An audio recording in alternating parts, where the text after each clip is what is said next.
स्वागत है आपका स्कूल मिनिया के पहली क्लास में। इस क्लास में हम लोग one day one page Lucent की सीरीज़ स्टार्ट करने जा रहे हैं। तो सबसे पहले हम लोग हिस्ट्री से चलेंगे, उसके बाद जैसे जैसे पेजेस आएंगे वैसे वैसे ये सीरीज़ चलता जाएगा और इस तरह से हम लोग इस किताब को ख़त्म करने का प्रयास करेंगे। इस किताब में हम लोग लाइन बाय लाइन पढ़ेंगे और जो जो इम्पोर्टेंट फैक्ट्स है इस बात पर हम ज़्यादा जोर देंगे ताकि आपको फैक्ट्स को ध्यान में रखा जाए। खासकर ये वीडियो उन स्टूडेंट्स के लिए बहुत हेल्प करने वाला है जिनको ये नहीं पता है कि इसमें हमको पढ़ना क्या है और क्या किस बात को छोड़ना है। सो गाइज़, आप इसको ज्वाइन कीजिए, आपको ये वीडियो निश्चित फ़ायदा करने का।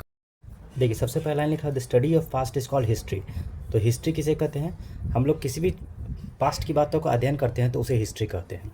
तो हिस्ट्री ये वर्ड आया कहाँ से है? तो ये हिस्ट्री वर्ड जो ये ग्रीक शब्द है जो कि हिस्टोरिया से आया है, जिसका मतलब क्या होता है? रिसर्च करना, इंक्वायरी करना या इन्वेस्टिगेशन करना।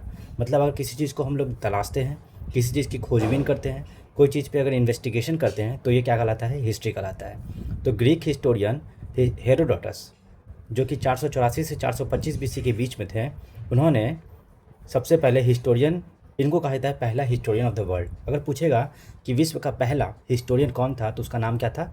हेरोडोटस। इन्होंने एक किताब लिखी थी, इसका किताब का नाम था द हिस्टोरीज। याद रखिएगा आप लोग, इनके किताब का क्या नाम था? द हिस्टोरीज। ये कब लिखा गया था? 430 बीसी में।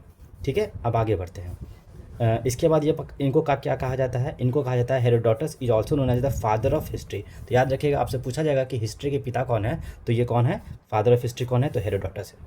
आगे बढ़ते हैं। इसी के साथ साथ जर्मन हिस्टोरियन लियोपोल्ड वॉन रैंके, इन्होंने एक किताब लिखी थी और इसलिए इनको भी क्या कहा जाता है? The father of modern history. तो याद रखिए, अगर आपसे पूछा जाएगा हिस्ट्री के पिता कौन है तब तो आप बोलेंगे कि हेरोडोटस है, लेकिन अगर पूछा जाएगा कि फादर ऑफ मॉडर्न हिस्ट्री कौन है, जो लेटेस्ट जो मॉडर्न हिस्ट्री है उसके पिता कौन है, तो लियोपोल्ड वॉन रैंके। और ये कहाँ के थे? ये जर्मनी के थे। चलिए आगे बढ़ते हैं। इसी के साथ साथ जर्मन फिलोसफर हेगल का भी नाम आता है, जिन्होंने क्या कहा था? हेगल ने एक बात कही थी कि हिस्ट्री रिपीट्स इटसेल्फ, मतलब इतिहास पुनः दोहराता है। ये बात रखिएगा, याद रखिएगा कि अगर बोला जाएगा कि हिस्ट्री रिपीट इटसेल्फ, ये बात किसने बोली थी? तो ये बात हेगल ने बोली थी। इसके साथ साथ कार्ल मार्क्स का भी नाम आता है, जो कि जर्मन के इकोनॉमिस्ट थे। जर्मनी के ये एक इकोनॉमिस्ट थे, मतलब अर्थशास्त्री थे। इन्होंने क्या बोला है? History repeats itself, first as a tragedy, second as a farce. इन्होंने ये बोला है कि हिस्ट्री खुद को रिपीट करती है। पहली तौर पे वो ट्रेजेडी के तौर पे रिपीट करती है और दूसरे बार में वो एक फार्स बन जाती है। नेक्स्ट आता है E.H. कैर के बारे में।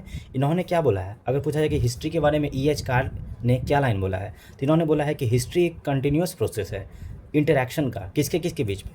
बिटवीन द हिस्टोरियन मतलब जो हम लोग जिसका भी नाम पढ़ रहे हैं, हिस्टोरियंस का, और उन्हीं से रिलेटेड जो फैक्ट्स है, जो हमारे हिस्ट्री के जो फैक्ट्स हैं उसका। और ये एक अनएंडिंग डायलॉग है, मतलब एक ऐसा बातचीत है जो कभी ख़त्म नहीं होने वाला है। किसके किसके बीच से? जो वर्तमान समय में, प्रेजेंट में हो रहा है, और जो पास्ट में जो गुजर चुकी है उनके बीच की बातों का एक साझा बातचीत है। तो ये कहा जाएगा, किसके द्वारा कहा गया है? E.H. कैर के द्वारा।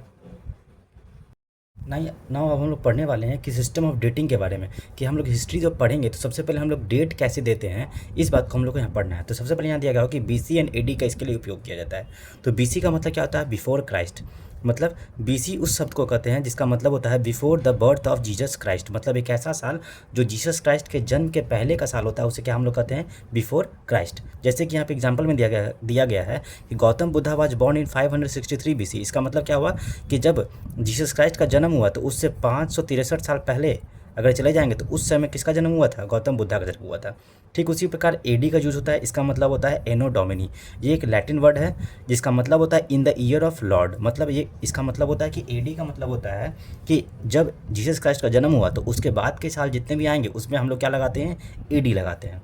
उसी प्रकार यहाँ पे दिया हुआ है एग्जाम्पल में कि Jesus Christ was crucified in 30 AD। इसका मतलब जीसस क्राइस्ट जो है उनको कब क्रूसीफाइड किया गया था, मतलब उनको कब सूली पर चढ़ा दिया गया था? तो लगभग उनके जन्म से 30 साल बाद। इसका मतलब ये हुआ। उसी प्रकार कुषाण जो है, जब कनिष्क रूलर, कुषाण क्या था? एक कनिष्क रूलर था। कुषाण रूलर जो है कनिष्क था, जो कि 78 AD में उसने गद्दी को हासिल की थी। इसका मतलब क्या हुआ? जीसस क्राइस्ट के जन्म के बाद 78 साल बाद उसने क्या किया था? अपने गद्दी को हासिल किया था। ठीक उसी प्रकार हज़रत मोहम्मद, जिनका जन्म 570 AD में हुआ था, ये बताता है कि जीसस क्राइस्ट के 570 साल बाद उनका जन्म हुआ था। तो ये सारे यहाँ पे टाइमलाइन दिए गए हैं और यही सब चीज़ हम लोग को पढ़ना है कि कैसे BC आता है, उसके बाद जीसस क्राइस्ट का जन्म होगा, उसके बाद जो साल आएंगे उसमें एडी आ जाएगा। वही सब यहाँ पे बताया गया। चलिए इसको छोड़ देते हैं। अब हम लोग यहाँ पे यूज़ करने वाले हैं कि टाइम ग्लॉसरी किसे कहते हैं। चलिए जानते हैं कि टाइम ग्लॉसरी मतलब क्या होता है। समय से रिलेटेड जितने भी हिस्ट्री में हम लोग शब्द पढ़ते हैं वो सभी के सभी क्या कहलाते हैं, टाइम ग्लॉसरी कहलाते हैं।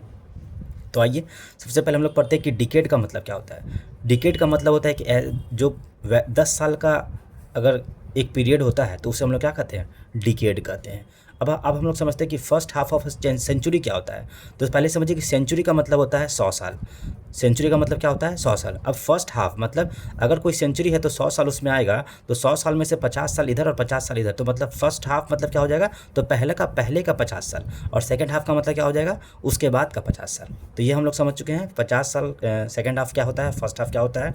नाउ सेंचुरी क्या होता है, मतलब 100 साल का पीरियड को हम लोग क्या कहते हैं, सेंचुरी कहते हैं। नाउ मिलेनियम क्या होता है, 1000 साल के पीरियड को हम लोग क्या बोलते हैं, मिलेनियम। अगर कहीं बोला जाएगा कि एक मिलेनियम है, इसका मतलब उसका मतलब क्या होगा कि वहाँ पे 1000 साल की बात की जा रही है।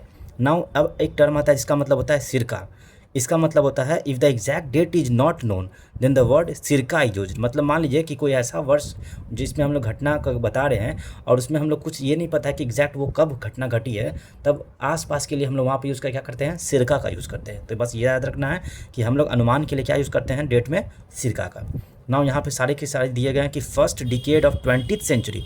अब अगर बोला जाएगा कि 20वीं शताब्दी जो है उसकी शुरुआत कब से कब होती है, तो याद रखिएगा बहुत लोगों को यहाँ पे कन्फ्यूजन होता है कि 20वीं सदी की शुरुआत जो है वो पक्का 2000 के बाद शुरू होगा, लेकिन ऐसा नहीं है। ये स्टार्ट कब से होता है, 1901 से लेकर वो चलेगा आपका 2000। आज का वीडियो यहीं तक समाप्त करते हैं। नेक्स्ट वीडियो में हम लोग जानेंगे सेकंड पेज में। तब तक के लिए जय हिंद, जय भारत।